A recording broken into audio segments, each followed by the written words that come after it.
Hi friends, आज की class में हम लोग पढ़ेंगे अभिकारी शब्द।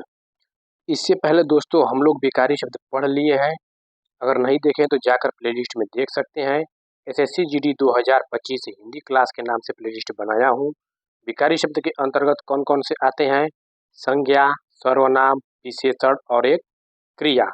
तो ये संज्ञा, सर्वनाम, विशेषण, क्रिया ये विकारी शब्द होते हैं। और आज की क्लास में हम लोग पढ़ेंगे अविकारी शब्द। यानी कि अविकारी शब्द के अंतर्गत कौन कौन आते हैं? तो क्रिया विशेषण, संबंध बोधक, समुच्चय बोधक और एक विस्मयादि बोधक और एक निपात आता है। तो आज की क्लास में जितने भी अविकारी शब्द हैं उसको पढ़ लेंगे। और विकारी शब्द जो नहीं देखें तो जाकर देख लीजिए, बहुत शानदार तरीके से हिंदी की क्लास चल रही है। ठीक है दोस्तों, चलते हैं, बिल्कुल देरी नहीं करते हैं। देखिए, अविकारी शब्द वे शब्द जिनमें लिंग, वचन और कारक से कोई परिवर्तन नहीं होता है तो उन्हें अविकारी अथवा अव्यय शब्द कहते हैं। अविकारी शब्द को भी अव्यय कहते हैं। बहुत से लड़के अव्यय, अविकारी और विकारी शब्द में कंफ्यूजन रहते हैं। तो आज की क्लास में भी आप विकारी और अविकारी शब्द तो आप जान ही गए कि किसके अंतर्गत विकारी शब्द आते हैं और किसके अंतर्गत कौन कौन अविकारी शब्द आते हैं।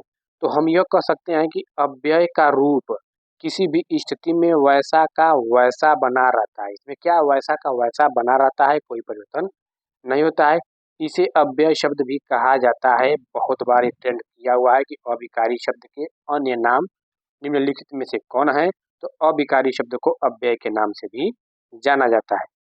देखिए, इसके चार प्रमुख भेद हैं। जब अगर प्रमुख भेद पूछ देगा तो अविकारी शब्द के चार भेद भेद होते हैं। मुख्य रूप से चार प्रकार के ही होते हैं।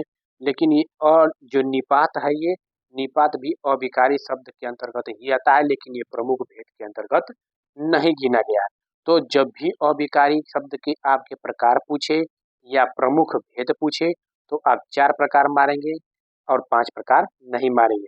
तो निपात अविकारी शब्द भी होता है, तो इसको हम ऐड किए हैं क्योंकि निपात से भी क्वेश्चन पूछता है। और चलते हैं, एकदम एक एक करके हम लोग पढ़ते हैं। देखिए, क्रिया विशेषण वे अविकारी शब्द जो क्रिया की विशेषता बतलाते हैं वो शब्द क्रिया विशेषण कहलाते हैं। क्या क्रिया की विशेषता बतलाने वाले को ही क्रिया विशेषण कहते हैं। फिर से ध्यान सुनिए कि जो क्रिया की विशेषता बताएगा उसी को क्रिया विशेषण कहेंगे। जैसे कि राम अधिक बोलता है। बोलना क्या है? बोलना एक क्रिया है। तो अब अधिक बोलता है तो बोलना का ही तो ये विशेषण बता रहा है। तो जो क्रिया की विशेषता बताता है उसी को क्रिया विशेषण कहते हैं। तो यहाँ पे अधिक क्या हो गया? क्रिया विशेषण हो गया। अब बोलना क्या हो गया? क्रिया हो गया। तो सीता से बोलो कि कम खाए। यहाँ पे देखिए, खाना क्या हो गया? क्रिया हो गया। और कम उसकी विशेषता बता रहा है खाना की, यानी कि कम खाए। तो क्रिया विशेषण क्या हो गया? कम हो गया। राम धीरे धीरे दौड़ता है। दौड़ना क्या हो गया? क्रिया हो गया। और इस दौड़ने की विशेषता बता रहा है कौन? धीरे धीरे। तो धीरे धीरे क्या हुआ? क्रिया विशेषण हुआ। आई होप दोस्तों आप लोग को क्रिया विशेषण समझ में आ गया होगा। राम अधिक बोलता है, अधिक इसमें क्रिया विशेषण। सीता से बोलो कि कम खाए। कम क्या है? क्रिया विशेषण। राम धीरे धीरे दौड़ता है, ये क्या है? सब क्रिया विशेषण है। चलते हैं दोस्तों नेक्स्ट स्लाइड पे। देख, क्रिया विशेषण के भेद। देख, अर्थ की दृष्टि से क्रिया विशेषण के चार भेद होते हैं। कालवाचक क्रिया विशेषण, स्थानवाचक क्रिया विशेषण, परिमाणवाचक क्रिया विशेषण और एक रीतिवाचक क्रिया विशेषण। चलते हैं एक एक करके, इसको भी बहुत शानदार तरीके से जानते हैं। देखिए, कालवाचक क्रिया विशेषण, इसमें समय का बोध होता है। कालवाचक क्रिया में जब भी समय का बोध हो तो उसे क्या कहेंगे? कालवाचक क्रिया विशेषण। जैसे राम आज जाएगा, यह क्या हो गया?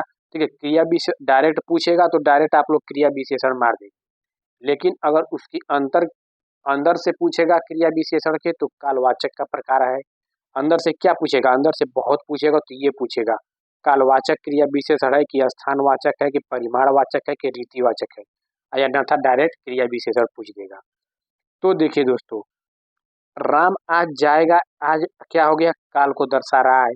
सीता दिन भर खाएगी, दिन भर क्या है? काल को दर्शा रहा है। राम श्याम प्रतिदिन पढ़ता है। प्रतिदिन क्या है? काल को, यानी कि कालवाचक क्रिया विशेषण हो गया।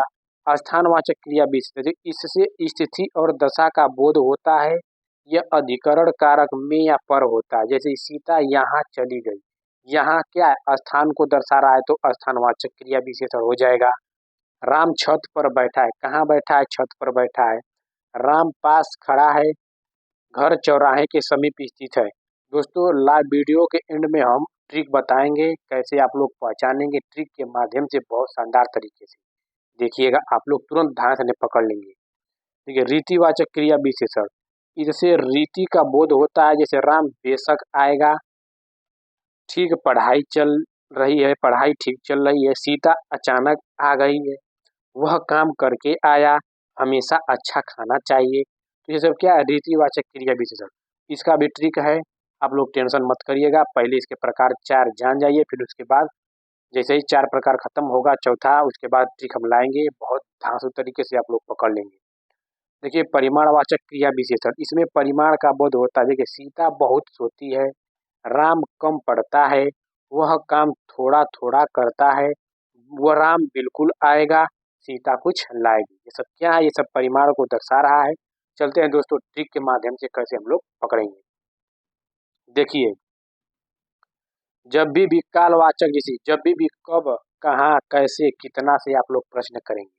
अगर कब से प्रश्न कर रहे हैं उत्तर मिलेगा तो कालवाचक हो जाएगा। कहाँ से उत्तर करेंगे, प्रश्न करेंगे उत्तर मिलेगा तो स्थानवाचक हो जाएगा। कैसे से प्रश्न करेंगे तो कैसे का उत्तर मिलेगा तो रीतिवाचक हो जाएगा। कितना से प्रश्न करेंगे इसका उत्तर मिलेगा तो परिमाणवाचक हो जाएगा। जैसे राम आज जाएगा, राम कब जाएगा, आज जाएगा, उत्तर मिला कालवाचक क्रिया विशेषण। राम छत पर बैठा है, कहाँ, मान लीजिए राम छत पर बैठा, कब बैठा है, छत नहीं मिल रहा है। कैसे बैठा है, नहीं मिल रहा है।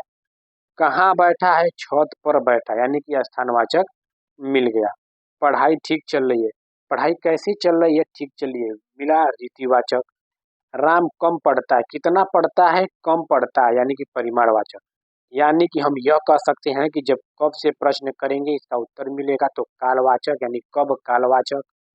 कहाँ से उत्तर करें, प्रश्न करेंगे तो इसका स्थानवाचक हो जाएगा, उत्तर मिलेगा तो। कैसे से प्रश्न, रीतिवाचक। कितना से प्रश्न करेंगे उत्तर मिलेगा तो परिमाणवाचक। आई होप दोस्तों आप लोग को ये बहुत ही शानदार तरीके से समझ में आया होगा। अगर आप चैनल के माध्यम से नहीं जुड़े हैं तो दोस्तों कृपा करके जुड़ जाइए।